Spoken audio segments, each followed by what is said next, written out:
Good morning, boys and girls. I'm so glad that you've joined me back for story time. Today, I'm going to read to you something about another life cycle. We just read a nonfiction, or we just talked about life cycles last week with our butterflies. Well, since we're going to be doing some plants this week, I wanted to share with you the life cycle of another type of thing. It's not an animal, but it is a plant. So in this book called Amazing Plants, there's lots of different information, and I'm not going to read everything to you, just about the life cycle, okay? So what is a life cycle? We know on the butterfly that the life cycle started as an egg, went to a caterpillar, then a chrysalis, and then it became a beautiful butterfly. Well, today in this one, we're going to be talking about the life cycle of a plant.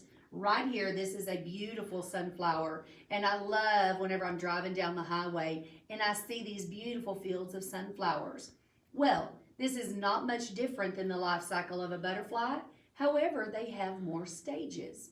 Not every cycle has 4 stages. This one begins with a tiny seed. A seed lands in the soil, roots grow down from the seed into the soil. So these are little sunflower seeds. Well, then that's stage 1.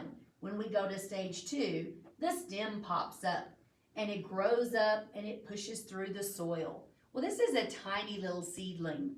Well, then it begins to get bigger. So when we move on to stage 3, tiny leaves begin to appear. So once the seedling pops up, it's going to start changing and you're going to see it get larger and larger. So right here, the leaves appear on the stem, right here. See those pretty little leaves in the pot? Well, then we're going to move on to stage 4.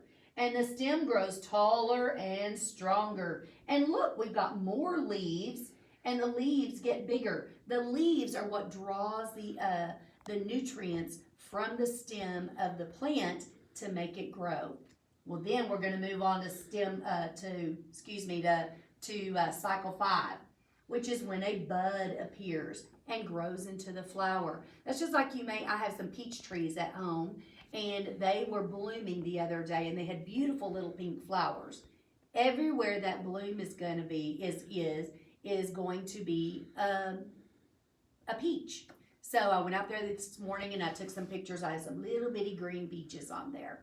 Well, just like the sunflowers, everywhere you see the little bud, there's going to be a sunflower. Then we move into stage 6, which the insects are going to pollinate, and they're going to carry the pollination to the other plants. And so they pollinate the flower. The plant makes new seeds because they're going to go over here to the new plants, and they're going to make new seeds. And the seeds fall to the ground. Birds eat those seeds, and they spread them in their droppings, when they poop. Okay? So when they fly around, they drop their droppings, and that's where more seeds will drop. And then the cycle is going to start all over because then those little seeds are inside their droppings and the cycle begins again. So it goes from the seed to a tiny seedling to a plant, a larger plant, a flower or a bloom, and then the flower comes out.